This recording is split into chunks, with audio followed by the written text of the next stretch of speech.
Bueno, buenas tardes. Como se los habíamos ofrecido el día de ayer, el día de hoy vamos a proceder a resolver los exámenes que les fueron presentados a ustedes y que ustedes contestaron en el segundo examen parcial.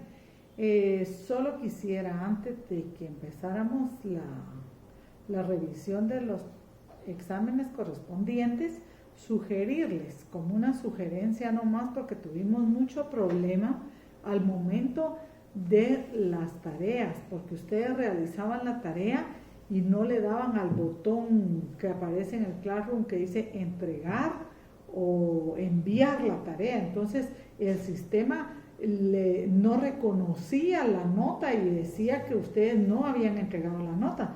Por eso es que dimos anoche este tiempo prudencial para que ustedes informaran si los habían realizado, porque es un trabajo aparte y muy engorroso el estar buscando tarea por tarea. Entonces ustedes deben ser cuidadosos al momento de que entregan su prueba o que entregan su tarea en darle al botón finalizar y enviar la tarea o entregar la tarea según como aparezca en el sistema. Es muy importante.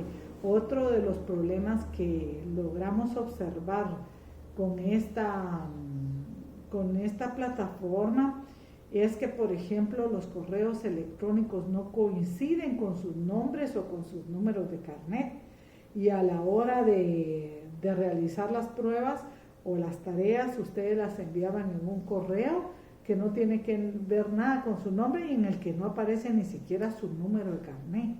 Entonces se vuelve muy engorroso tener que estarlos buscando por ese medio. Lo que yo les recomendaría para el próximo semestre es que ustedes crearan un nuevo correo de Gmail en el que pusieran su número de carnet y sus dos apellidos @gmail.com. Por ejemplo, en mi caso, ¿verdad?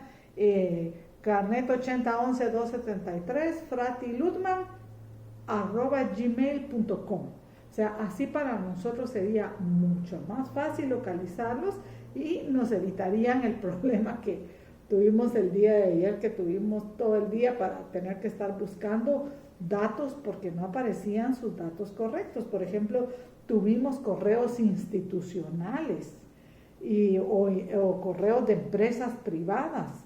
Entonces así se nos vuelve mucho más difícil la búsqueda de su nota. Entonces en su apartado de nombre y apellido les aparecía que no habían entregado la nota porque lo entregaron con otro correo. O sea, todo esto tratamos de que, bueno, este fue un ensayo, ¿verdad? La verdad es que aquí, a todos nos agarró en fly este sistema. Y pues es bueno porque estamos aprendiendo cosas nuevas. Ya si ustedes se dieron cuenta, el próximo semestre igual va a ser todo en línea. Entonces debemos ir tomando nuestras precauciones para evitar los errores que en esta oportunidad se dieron. Y como les digo, yo les sugeriría a todos y a todas la creación de un nuevo correo de Gmail en el que empiecen con su número de carnet y sus dos apellidos por lo menos, porque así sería mucho más fácil el poderlos localizar en la plataforma. Bueno, se están actualizando los datos, ¿verdad? Si a alguno de ustedes, por ejemplo, no le aparece una nota de un laboratorio, de una actividad, pues ustedes nos lo hacen ver y nosotros tenemos que volver a buscar en el sistema, o por lo menos que, como la compañera que mandó el día de hoy, que mandó su pantallazo de donde ella se había realizado la prueba, entonces se le buscó y pues se corrigió ese tema en la cartelera virtual.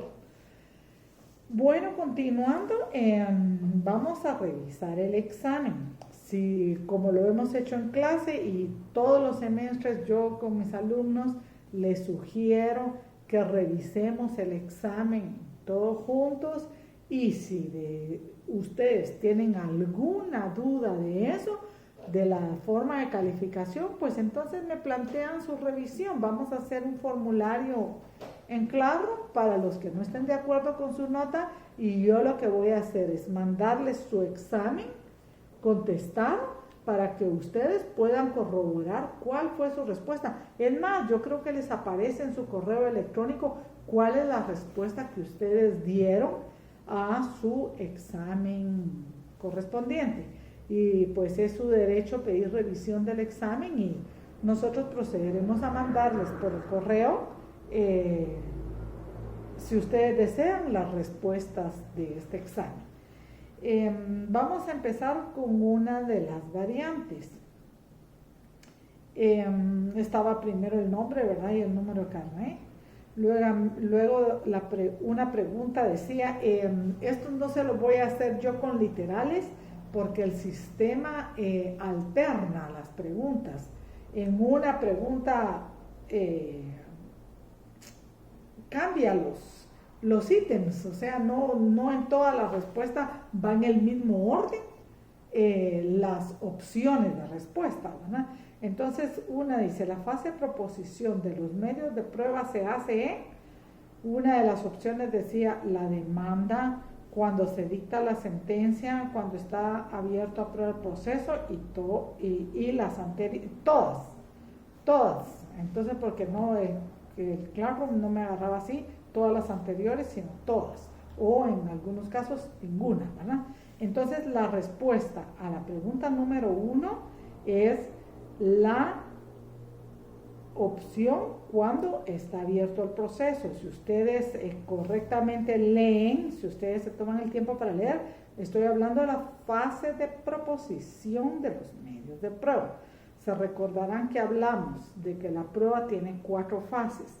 El ofrecimiento que se hace en la demanda y en la contestación de la demanda la hace el demandado, la proposición que se hace en la segunda etapa, que es cuando el proceso ya se encuentra abierto a prueba. La tercera fase es el diligenciamiento de los medios de prueba, cuando el juez señala las audiencias o cuando el juez ya dice con citación de la parte contraria se tiene como prueba este documento, y la valoración, que es en la sentencia, cuando el juez ya dicta la sentencia, analiza todos los medios de prueba. Entonces la pregunta decía, la fase de proposición de los medios de prueba, ¿en qué momento se hace? Cuando está abierto a prueba el proceso. Pues en esta variante era la literal C, pero puede ser que en otra variante no, pero como les digo, esto a ustedes les aparece. Confronten lo que este video con su examen que les aparece en su correo y ahí van a poder observar bien esto. La pregunta número 2 dice, ¿a quiénes denomina nuestra legislación como testigos inhábiles? Una de las opciones de respuesta decía parientes consanguíneos de las partes. Otra decía menores de 16 años y otra opción decía terceros ajenos al proceso. La respuesta correcta era parientes consanguíneos de las partes, y para esto nos iríamos al artículo 144 del Código Procesal Civil y Mercantil, que su epígrafe dice testigos inhábiles. No podrán ser presentados como testigos los parientes consanguíneos o afines de las partes, ni el cónyuge, aunque esté separado legalmente. Entonces la respuesta ustedes la tienen en el artículo 144 del Código Procesal Civil y Mercantil. Luego otra pregunta, la número 3, dice, cuando la declaración de testigos es contradictoria, ¿qué procede? Una opción de respuesta era repreguntar, otra era permitir que consulten documentos, otra es el careo, y la última opción era ninguna de las anteriores o ninguna, como les digo. Entonces la respuesta correcta la encontramos que es el careo, y esto lo encontramos en el artículo 152 del Código Procesal Civil y Mercantil, que así se denomina el epígrafe del artículo, dice careo. Los testigos cuyas declaraciones sean contradictorias podrán ser careados entre sí. Entonces la respuesta la tienen en el artículo 152 del Código Procesal Civil y Mercantil.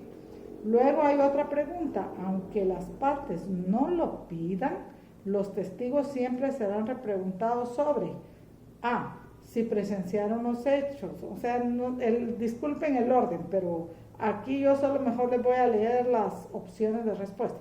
Si presenciaron los hechos, si alguna de las partes le sugirió las respuestas y sobre generales de ley. La respuesta correcta es la sobre generales de ley, que lo encontramos en el artículo 148 del Código Procesal Civil y Mercantil, que dice generales de ley. Ese es el epígrafe del artículo. Aunque las partes no lo pidan, los testigos siempre serán preguntados a 1, 2, 3, 4 y 5, hasta el literal 5 del artículo 148. Entonces la respuesta era sobre generales de ley. Así se denomina el artículo, como ustedes podrán confrontarlo con la simple lectura del código. Luego dice otra pregunta: ¿hasta cuántos testigos permite la ley proponer por cada hecho? Estaba una opción de 2 testigos, una de 5 testigos, una de 1 testigo y otra de ninguna es la correcta. La respuesta correcta es la de 5 testigos, y esto lo tenemos en el artículo 142 del Código Procesal Civil y Mercantil, que dice que en el tercer párrafo, cada uno de los litigantes puede presentar hasta 5 testigos sobre cada uno de los hechos que deban ser acreditados. Entonces, la respuesta la tiene en el artículo 142 del Código Procesal Civil y Mercantil. Luego, otra pregunta que dice: cuando se alega acerca de la idoneidad de los testigos, podrá plantearse una opción es careo, incidente, tachas o todas las anteriores, ¿verdad? Entonces la respuesta correcta es la tacha, y esto lo encontramos contemplado en el artículo 162, que el epígrafe, por eso no les costó el examen y vi que sacaron una buena nota, porque está casi que literal como está escrito en el código. El epígrafe dice tachas. Las partes podrán alegar y probar acerca de la idoneidad de los testigos dentro del mismo término de prueba. Entonces, ¿qué es lo que procede? Plantear la tacha del testigo. Luego tenemos otra pregunta que dice: la impugnación por el adversario de un documento presentado como prueba deberá efectuarse dentro de 2 días, 10 días, 5 días, o ninguna es la correcta. La respuesta la tenemos que es 10 días, y lo encontramos regulado en el artículo 186 del Código Procesal Civil y Mercantil, que dice en su primero, segundo, tercer párrafo: la impugnación por el adversario debe hacerse dentro de los 10 días siguientes a la notificación de la resolución que admita la prueba. Entonces, ¿dentro de qué plazo planteo yo mi impugnación de documentos? Dentro de los 10 días, ¿verdad? Luego hay otra pregunta: ¿se le denomina pruebas privilegiadas porque pueden solicitarse en cualquier estado del proceso? Declaración de parte de reconocimiento judicial, declaración testimonial, dictamen de expertos y todas las anteriores. La respuesta correcta es la declaración de parte de reconocimiento judicial. Eso lo vimos hasta el cansancio. ¿Se recuerdan que yo les decía? Son las únicas 2 pruebas que son privilegiadas dentro del proceso, y esto lo tenemos contemplado en los artículos 130 y 172 del Código Procesal Civil y Mercantil, que dice que en cualquier estado del proceso hasta antes del día de la vista se podrá probar. Por eso se denomina pruebas privilegiadas. Luego hay otra pregunta que dice: el que haya de absolver posiciones será citado más tardar 10 días antes del señalado para la diligencia, 3 días antes del señalado para la diligencia, 2 días antes del señalado, 15 días antes del señalado, y la respuesta correcta es 2 días antes del señalado para la diligencia, y eso lo encontramos contemplado en nuestro artículo 131 del Código Procesal Civil y Mercantil, que dice lo siguiente: todo litigante está obligado, el que haya absolver posiciones será citado, citación empieza el epígrafe: el que haya absolver posiciones será citado personalmente a más tardar 2 días antes del señalado para la diligencia. Entonces la respuesta correcta es 2 días antes del señalado para la diligencia. Luego tenemos otra pregunta. Si la parte citada a declarar no cumpliere con decir la verdad, ¿qué delito comete? Está una opción que dice falta de testimonio, la otra opción dice perjurio, la otra opción dice desobediencia y la última opción dice desacato. La respuesta correcta es el perjurio y esto lo encontramos en el artículo 134 del Código Procesal Civil y Mercantil. Dice, lo obligado a declarar lo hará con arreglo a la siguiente fórmula. Prometer bajo juramento decir la verdad en lo que fuera preguntado y contesta sí, bajo juramento prometo decir la verdad. Y luego encontramos, deberá llevarse a cabo, permítame que no lo encuentro exactamente aquí, preguntado, se le hace saber la pena relativa al delito de perjurio, eso está en el segundo párrafo. Y el delito de perjurio, ustedes saben que conforme el Código Penal es aquel que dice comete perjurio quien ante autoridad competente jurare de decir la verdad y faltare a ella con malicia. Y también indica el artículo la sanción legal correspondiente, ¿verdad? Entonces, la respuesta correcta es el perjurio.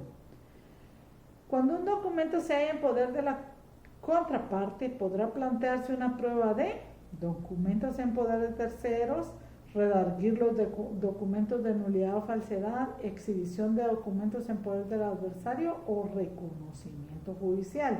La respuesta correcta es la exhibición de documentos en poder del adversario y lo encontramos en el artículo 182 del Código Procesal Civil y Mercantil, que dice la parte que deba servirse de un documento que según su manifestación se halla en poder del adversario deberá presentar copia del mismo o cuando menos los datos que conozca acerca de su contenido y deberá asimismo probar que el documento lo tiene o lo ha tenido el adversario. Y luego vienen los apercibimientos que se deben fijar a la persona que debe exhibir el documento, ¿verdad? Bajo apercibimiento que si no lo exhibe, se tendrá por exacto el texto del documento mencionado, los datos suministrados, se tendrán por cierto los datos suministrados, o sea, ahí lo van a poder leer ustedes detenidamente. Esta pregunta también venía en el examen extraordinario y pues no me pudieron contestar cuál era el número de prueba, cómo era el nombre de la prueba, ¿verdad? Que es exhibición de documentos en poder del adversario. Algunos me contestaron nada más documentos en poder de la contraparte. No, la prueba se llama prueba de exhibición de documentos en poder del adversario. Eso era lo que yo necesitaba y en el extraordinario también les puse que me pusieran alguno de los apercibimientos y no me pusieron ninguno. Entonces, otra de las preguntas que también venía en el extraordinario, pero planteada de diferente forma, porque ustedes saben que el extraordinario pues se le pone un poco de grado de dificultad mayor, puesto que tienen una semana más para estudiar y además ya tuvieron conocimiento del contenido del examen ordinario. Entonces, en este también se les ponía las fotografías, por ejemplo, dice las fotografías son medios de prueba documentales, auténticos, derivados y ninguna de las anteriores. La respuesta correcta es ninguna de las anteriores porque las fotografías son medios científicos de prueba y esto lo encontramos en el artículo 191 que dice de oficio a petición de parte pueden disponerse calcos, relieves, reproducciones y fotografías de objetos, documentos y lugares. Y para yo poder aportar un medio científico de prueba, esto venía en el examen extraordinario, como les dije, les pedí que me indicaran cómo se hacía el aporte de los medios científicos de prueba y dice el artículo 192, certificada su autenticidad por el secretario del tribunal o por un notario, pueden las partes aportar fotografías y sus copias sin cintas cinematográficas y cualesquiera otras reproducciones fotográficas o similares requeridas siempre que se acompañe la traducción de ellas y se exprese el sistema empleado y cualesquiera otros medios científicamente reconocidos. O sea, cuando yo aporto como medio de prueba una fotografía, no la voy a incluir en el apartado de documentos del apartado de pruebas de mi memorial de demanda, sino que la voy a tener que ofrecer como un medio científico de prueba y voy a tenerla que acompañar o autenticada por el secretario del juzgado o, certificada por el secretario del juzgado o autenticada por un notario, que el notario va a tener que indicar cuál es el procedimiento que utilizó para tomar la fotografía y deberá autenticarla, o sea, deberá dar fe que la fotografía que está presentando es una copia fiel de la realidad que está pretendiendo acreditar dentro del proceso, porque ahora pues como sabemos que existe el Photoshop y todas estas otras formas tecnológicas de modificar o manipular las fotografías, debemos obligar al notario que él dé fe que la fotografía que él está presentando dentro del proceso refleja, es una copia fiel de la realidad que él quiere demostrar. Entonces, si se va a acompañar a los medios científicos de prueba, tendrá que llenar este requisito del artículo 192. Los funcionarios y empleados públicos declaran dentro del proceso a través de una opción era suplicatorio, carta rogatoria, despacho librado donde tiene su sede la entidad, por informe en ninguna de las anteriores. O sea, la respuesta correcta era por informe.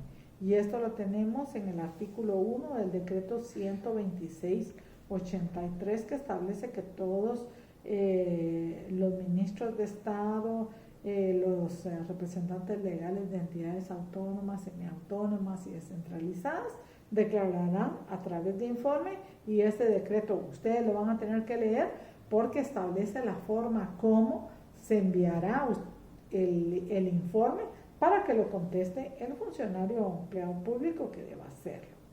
Entonces la respuesta era por informe, ¿no? Luego viene otra pregunta que dice: ¿cuál es el número de audiencias que se contemplan en el juicio oral? Máximo 3 audiencias, máximo 2 audiencias, máximo 5 audiencias, ¿sí? La respuesta correcta es máximo 3 audiencias y lo tenemos contemplado en el artículo 206 del Código Procesal Civil y Mercantil, que establece el número de audiencias. Y dice, si en esta audiencia no fuera posible recibir las pruebas, estamos hablando de la segunda audiencia, ¿no? Se señalará una nueva audiencia dentro de un término que no debe exceder de 15 días, extraordinariamente y siempre que por circunstancias ajenas al tribunal o de las partes no hubiera sido posible aportar todas las pruebas, el juez podrá señalar una tercera audiencia exclusivamente para este objeto. O sea, si en la segunda audiencia no se pudo recabar toda la prueba por alguna de las causas que establece este artículo, el juez extraordinariamente podrá señalar una tercera audiencia para única y exclusivamente ese objeto. Otra de las preguntas dice: cuando el demandado no comparece a juicio oral y si hubiera recepcionado la prueba, ¿qué plazo tiene el juez para dictar sentencia? Una opción era de respuesta 3 días, otra 15 días, otra 5 días y otra 30 días. La respuesta correcta es 5 días y lo encontramos en el artículo 208 del Código Procesal Civil y Mercantil, que dice que si el demandado, cuando el demandado no comparezca a la primera audiencia sin causa justificada, el juez fallará siempre que se hubiera recibido la prueba ofrecida por el actor dentro de 5 días a partir de la última audiencia. Entonces, esta es una de las variantes de una sección. Luego pasaríamos a la de la otra sección, que igual empieza con todas las generales que ya ustedes saben, ¿verdad? Y la pregunta dice, uno dice: el periodo de prueba dentro del juicio ordinario es de 10 días, 15 días, 10 días está repetido y 30 días. La respuesta correcta es de 30 días y la encontramos contenida en el artículo 123 del Código Procesal Civil y Mercantil, que claramente nos habla de que en el juicio ordinario la prueba es de 30 días ordinarios, ¿verdad? Entonces el 123 dice, si hubiera hechos controvertidos, se abrirá prueba el proceso por el término de 30 días. La respuesta correcta era entonces 30 días. Luego hay otra pregunta que dice, vencido el periodo del juicio ordinario, procederá señalar día y hora para la vista, dictar sentencia, citar a junta conciliatoria o señalar reconocimiento judicial. La respuesta correcta la tenemos en la primera opción, que es señalar día y hora para la vista, y esto lo encontramos en el artículo 196 del Código Procesal Civil y Mercantil, que nos dice: concluido el término de prueba, el secretario lo hará constar sin necesidad de providencia, agregará a los autos las pruebas rendidas y dará cuenta al juez. El juez de oficio señalará día y hora para la vista dentro del término señalado en la ley constitutiva del organismo judicial. Entonces, ¿qué procede vencido el periodo de prueba del juicio ordinario? Señalar día para la vista. Otra pregunta dice, ¿el sistema de valoración de prueba más acertado es el de? Les mencioné la prueba en conciencia, la sana crítica razonada, la prueba tasada legal, o ninguna es correcta. La respuesta correcta es entonces la sana crítica razonada, y eso lo encontramos contemplado nosotros en el artículo 127 del Código Procesal Civil y Mercantil, que nos habla del sistema de la sana crítica. Sin embargo, yo en clase les expliqué a ustedes que si bien es cierto que aquí establece que es el sistema de la sana crítica y hasta ahí se queda, también es cierto que por leyes posteriores, ¿verdad? Y sobre todo tratados en materia de derechos humanos, pues se habla de la sana crítica razonada, porque obliga al juez a razonar y argumentar debidamente su fallo. Luego otra pregunta dice, ¿todo litigante está obligado a declarar bajo juramento en cualquier estado del proceso? Y eso les preguntaba yo, ¿es falso, nunca o es verdadero?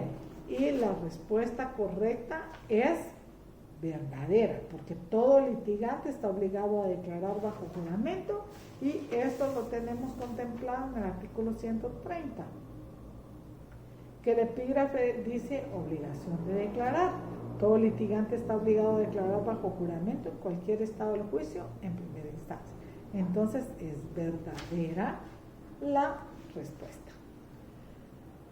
Otra pregunta dice, si la parte citada a declarar faltare a la verdad, ¿qué delito comete? Ojo, no les estoy preguntando si el testigo citado a declarar, porque aquí siento yo que hubo un poco de confusión. Aquí les estoy diciendo si la parte citada a declarar faltare a la verdad, comete el delito de falso testimonio, perjurio, desobediencia, desacato. La respuesta correcta es perjurio, y como ya lo leímos en la anterior variante, comete delito de perjurio en la parte que, habiendo sido juramentada, faltare maliciosamente a la verdad. Entonces, aquí la pregunta fue si la parte citada, si yo les hubiera puesto, si el testigo citado a declarar faltare a la verdad, ¿qué delito comete? Pues falso testimonio, ¿verdad? Pero aquí estamos hablando de la parte. Otra pregunta de esta variante dice, absuelta las posiciones, el absolvente tiene derecho a su vez de dirigir otras preguntas al articulante, a cuyo fin lo puede exigir con 24 horas de antelación, 2 días de antelación, 5 días de la antelación, y ninguna es la correcta. La respuesta correcta era 24 horas de antelación, y lo vamos a leer en el artículo 136 del Código Procesal Civil y Mercantil, que dice que la parte que promovió la prueba puede presentar otras preguntas que el juez calificará antes de dirigirlas al absolvente de la misma diligencia. Ojo, en el párrafo segundo dice, absuelta las posiciones, el absolvente tiene derecho a su vez de dirigir otras preguntas al articulante, a cuyo fin puede exigir con 24 horas de anticipación. Entonces, la respuesta correcta es 24 horas de antelación. Luego, la otra pregunta dice, la extinción de la obligación de prestar alimentos, ¿en qué vía se tramita? Incidente, juicio ordinario, vía voluntaria y juicio oral. La respuesta correcta es la del juicio oral. Todo lo relativo a la prestación de alimentos, ya sea fijación, modificación o extinción de la pensión alimenticia, se va a tramitar por la vía del juicio oral, y esto lo tenemos contemplado en el artículo 216 de nuestro Código Procesal Civil y Mercantil, que dice materia del juicio y costas. Todas las cuestiones relativas a fijación, modificación, suspensión y extinción de la obligación de prestar alimentos se ventilarán por el procedimiento del juicio oral. Entonces, la respuesta era el juicio oral. Otra pregunta dice, en caso de incomparecencia por enfermedad la parte citada a declarar, esta deberá justificarse una asistencia por lo menos. Una opción era 2 días antes, otra opción era 3 días antes, otra era 24 horas de antelación y otra era ninguna es la correcta. La respuesta correcta la tenemos en ninguna de las anteriores. ¿Por qué? Porque 138, por favor, buscamos el artículo 138. En caso de enfermedad legalmente comprobada del que debe declarar, el tribunal, al efecto del interesado del segundo párrafo, deberá justificar su inasistencia con 2 horas de antelación. Y como ustedes ven, yo solo les puse 2 días antes, 3 días antes y 24 horas de antelación. Cuando la ley nos está diciendo en el artículo 138 del segundo párrafo, a efecto del interesado deberá justificar su inasistencia con 2 horas de antelación, o sea que ninguna de las opciones era la correcta. Luego tenemos cuando se alega sobre la idoneidad de los testigos, se procede a plantear la tacha, ¿verdad? Eso ya lo vimos en otra de las variantes. Las reproducciones y experimentos son medios de prueba documentales, periciales, auténticos y ninguna de las anteriores. La respuesta correcta es ninguna de las anteriores o ninguna es la correcta, porque el artículo 191 nos habla que las reproducciones y experimentos son medios científicos de prueba. Y aquí vemos que nos habla de reproducciones, relieves, y en el 192 nos habla de registros dactiloscópicos, fonográficos, versiones taquigráficas, y nos habla en el inciso 191 también de radiografías, radioscopías, análisis hematológicos, bacteriológicos y cualquier otro experimento, pruebas científicas. Entonces, la respuesta correcta no era ninguna de esas porque es un medio científico de prueba. Luego otra pregunta dice, las diligencias señaladas en auto para mejor fallar se practicarán dentro de un plazo no mayor de, una opción era 15 días, 10 días, 5 días, 30 días, y la respuesta correcta es de 15 días, ¿verdad? En eso lo encontramos en el artículo 197 del Código Procesal Civil y Mercantil. Luego tenemos otra pregunta que dice, si el demandado en el juicio oral se allanare a la demanda o confesare los hechos expuestos en la misma, el juez deberá dictar sentencia dentro de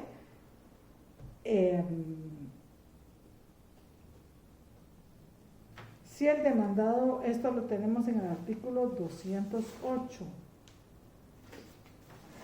si el demandado se allanare, recuérdense que el allanamiento es una postura o es una actitud procesal que el demandado asume aceptando los hechos. Entonces aquí lo tenemos en el artículo 208 del Código Procesal Civil y Mercantil, que dice, si el demandado se allanare a la demanda o confesare los hechos expuestos en la misma, el juez dictará sentencia dentro de tercero día. O sea que la respuesta era 3 días. Luego otra pregunta dice: ¿en qué momento se plantean las excepciones en el juicio oral? Una opción de respuesta es dentro del emplazamiento, otra es con la contestación de la demanda, otra es en la segunda audiencia y otra es ninguna es la correcta. Entonces aquí vemos que la respuesta la tenemos en el artículo 205 del Código Procesal Civil y Mercantil. Todas las excepciones se plantean con la contestación de la demanda. Y dice el epígrafe, dice excepciones. Todas las excepciones se opondrán en el momento de contestar la demanda o la reconvención, pero las nacidas con posterioridad y las de cosa juzgada caducidad, esas se resolverán en sentencia. Entonces, aquí la respuesta correcta era con la contestación de la demanda. Esta pregunta también está repetida en otra variante porque dice: se denomina pruebas privilegiadas porque pueden ser solicitadas en cualquier estado del proceso: declaración testimonial, dictamen de expertos, prueba de informes y reconocimiento judicial. Entonces, la respuesta correcta es el reconocimiento judicial, que lo tenemos contemplado en el artículo 172 del Código Procesal Civil y Mercantil. Luego, otra de las opciones otra de las variantes dice: en la primera audiencia, el juicio oral de división de la cosa común, el juez procurará venir a las partes sobre la discusión del proyecto, la forma de la protocolación, el nombramiento de notario base de la protocolación o la aprobación judicial. La respuesta correcta es el nombramiento de notario y bases de la protocolación, y lo encontramos contemplado en el artículo 220, que dice: nombramiento partidor. En la fase conciliatoria, el juez procurará venir a las partes sobre el nombramiento partidor, y si no hubiera acuerdo, él hará la designación. Asimismo, procurará que los interesados determinen la base de la partición. Estas serían entonces las dos variantes de preguntas que se les realizaron a ustedes. Como les digo, si ustedes no están conformes, entren a su correo y revisen las respuestas que ustedes dieron en la plataforma, porque afortunadamente pues no se califica así de forma manual, sino que el sistema es el que califica en base a las opciones de respuesta que se dan en la plataforma correspondiente. Luego yo creo que no valdría la pena que viéramos el examen extemporáneo, puesto que solo 3 personas lo realizaron. Sin embargo, había muchas de estas preguntas que se practicaron en el examen extemporáneo, ¿verdad? Que si alguno de los compañeros pues está en desacuerdo con su nota, deberá de... Bueno, vamos a tratar de avanzar un poquito y vamos a ver algunas de las preguntas que no están repetidas en el extemporáneo. Era de respuesta amplia, ¿verdad? Aquí se podían extender cada uno de los compañeros que hicieron esta prueba. Como les digo, traía un poquito más de dificultad, sin embargo, casi las mismas preguntas, pero planteadas de forma diferente.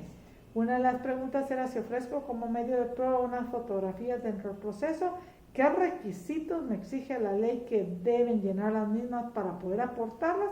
Ya vimos que el artículo 192 nos dice o que sean certificadas por el secretario del juzgado o que sean autenticadas por un notario, y el notario tiene que decir el procedimiento. Todo eso me lo tenían que transcribir tal y cual está contemplado en la ley, o por lo menos, ¿verdad?, decirme autenticado o certificado por notario, y que se debe indicar el procedimiento. Luego, otra de las preguntas decía: cuando necesito aportar como prueba un documento que se encuentra en poder de mi contraparte, ¿qué tipo de prueba puedo ofrecer? Eso ya les platiqué hace un rato, ¿verdad? La prueba de documentos en poder del adversario lo tenemos en el artículo 182. ¿Y qué apercibimiento puedo pedir al juez que le señale? Pudieron haberme puesto cualquiera de los dos, no todos lo hicieron, ¿verdad? Luego tenemos otra pregunta: cuando se plantea una excepción privilegiada dentro del juicio sumario, ¿en qué momento debe estar resuelta la misma? Pues en la sentencia, de conformidad con el segundo párrafo del artículo 232. Luego otra pregunta dice: si en el juicio oral la parte actora o demandante desea ampliar su demanda, ¿en qué momento deberá hacerlo? Los que me contestaron me pusieron con la contestación de la demanda, y no, aquí estamos hablando de la ampliación del memorial de demanda, y el artículo 204 en el tercer párrafo nos dice: antes de la contestación de la demanda tiene la opción la parte que pide la prueba, la parte que presenta la demanda puede ampliar su demanda. Luego, en juicio oral, si se plantean excepciones previas, ¿en qué momento deberán ser resueltas? El artículo 205 nos dice: en la primera audiencia, las que sea posible, ¿verdad? Luego dice: si una persona me causó daños y perjuicios, ¿en qué vía deberé demandarla? De conformidad con el artículo 96 del Código Procesal Civil y Mercantil, en la vía del juicio ordinario, porque no está contemplada dentro de las opciones del juicio sumario ni de ninguna de las opciones que habla el código. Entonces, si no tiene una tramitación específica, se irá a la vía del juicio ordinario. Otra pregunta decía también: la acción de nulidad de un instrumento público, ¿en qué vía se debe dirimir? Y la respuesta era en juicio ordinario, ¿verdad? También de conformidad con ese artículo 96 del Código Procesal Civil y Mercantil. Luego también decía: mencione 3 de las pretensiones que se pueden plantear en juicio oral de alimentos, y las tenemos contempladas en el artículo 216. Era otra pregunta que estaba en el examen ordinario, me tenían que haber puesto la fijación de pensión alimenticia, la modificación y la extinción de la misma. Si necesito que un ministro de Estado comparezca a prestar declaración de parte dentro de un proceso, ¿cómo debo hacer el planteamiento? De conformidad con ese artículo, con ese decreto 12683, el artículo número 1, debo pedirlo que se haga a través de informe. Otra pregunta decía: ¿cuáles son las 2 preguntas que, aunque las partes no las menciones en el interrogatorio, el juez debe dirigir al testigo? Sobre generales de ley y sobre conocimiento de los hechos. Entonces, lo tenemos contemplado en el artículo 148 y tercer párrafo del artículo 149. ¿Cuáles son los medios de prueba que se denominan de percepción directa del juez? El reconocimiento judicial, ¿verdad? Y esto lo tenemos en el artículo 173, que dice que se podrá practicar reconocimiento sobre objeto, personas y cosas. Luego otra pregunta decía: explique el dilema de la prueba, qué es la prueba, qué se debe probar, con qué se debe probar y quién debe probar. Esto no está directamente en la ley así, pero ustedes lo tienen en sus fichas, y ustedes van a poder leer en sus fichas el tema donde empezamos a hablar de los medios de prueba, ¿verdad? Ahí van a ver el dilema de la prueba. Luego otra pregunta decía: explique lo relativo a la prueba de dictamen de expertos, indicando plazos, secuencias, hasta llegar a la autorrecepción de prueba. Esto pues era transcribirlo como está el artículo 167, porque lo tenían a la mano, ¿verdad? Otra de las preguntas es: explique el auto para mejor fallar y si es obligatorio realizar en todos los procesos. El artículo 197 dice: los jueces podrán, o sea, no es obligatorio dictar en todos los procesos un auto para mejor fallar o para mejor proveer. Solo en los casos que el juez considere que es necesario aclarar alguna circunstancia del proceso, puede pedir un auto para mejor fallar. Entonces, ya la última pregunta pues era también la del juicio ordinario. Ahora, la acción de nulidad, ¿en qué vía se tramita? Pues en la vía del juicio ordinario. Estas serían entonces las 2 variantes, y la del examen extraordinario que se planteó, que se formuló a los compañeros, y pues no me queda más que agradecerles, ¿verdad?, el haber podido compartir con ustedes el tiempo que compartimos presencialmente. Pues lamentablemente, dadas las circunstancias, no pudimos terminar nuestro semestre como normalmente se hace todos los años, ¿verdad? Pero espero yo haberles podido transmitir un poco de mis así chiquititos conocimientos. Espero que ustedes, como les dije en la clase anterior, los motive a aprender civil, a irse de pasantes a un juzgado civil, o que les guste el tema civil, porque a la mayoría de mis alumnos siempre se empatinan con el curso de Derecho Penal, que es fascinante también, ¿verdad? Pero también esto es bonito, es solo de estudiarlo y agarrarle la forma, ¿verdad? Entonces espero, pues, jóvenes, que el poquito de conocimiento que yo les haya transmitido de algo les sirva en la vida, y que cuando estén en los tribunales se recuerden de todo esto que nosotros platicamos, sobre todo con el tema de la prueba, que es muy importante, que ustedes dominen el tema de la prueba, vuelvan a repasar esa fichita que habla el dilema de la prueba, y apréndanse de memoria el articulito que es el 126, porque si ustedes saben que ahí está, en ese 126 está todo el dilema de la prueba, qué se debe probar y quién debe probar. Entonces será hasta una próxima oportunidad que Dios nos permita volvernos a ver, si es que en algún momento se da, y si no, pues por este medio seguiremos en contacto. Muchas gracias, y espero que hayan quedado satisfechos con las respuestas, y si no, pues de todo modo se les hará llegar un formulario que ustedes deberán llenar y que deberán cotejar con sus respuestas que aparecen en su examen, que les fue regresado al correo electrónico. Muchas gracias y buenas noches. Espero que todos sigan bien, síganse cuidando, por favor, y que todos estemos bien, primero Dios. Buenas noches.